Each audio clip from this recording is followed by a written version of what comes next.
இப்போ ஓரளவு இந்த புளி தண்ணியிலே வெந்துருச்சு. இப்போ தேங்காய் பேஸ்ட் ஆட் பண்ணிக்கலாம்.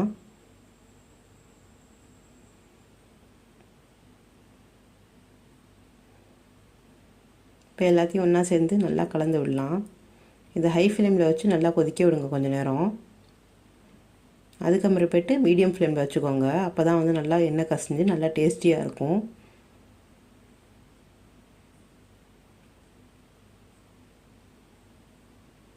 பாருங்கள் எப்படி இருக்குன்னு.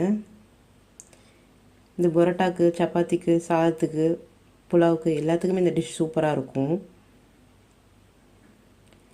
நீங்களும் இதே மாதிரி உங்கள் ப்ரொசீஜரில் உங்கள் வீட்டில் ட்ரை பண்ணி பாருங்கள். ட்ரை பண்ணி பார்த்து உங்கள் கமெண்ட்ஸ் தெரியப்படுத்துங்க. என் சேனலை சப்ஸ்கிரைப் பண்ண மறந்துடாதீங்க. தேங்க்யூ ஃபார் வாட்சிங் ஃப்ரெண்ட்ஸ். பாய்.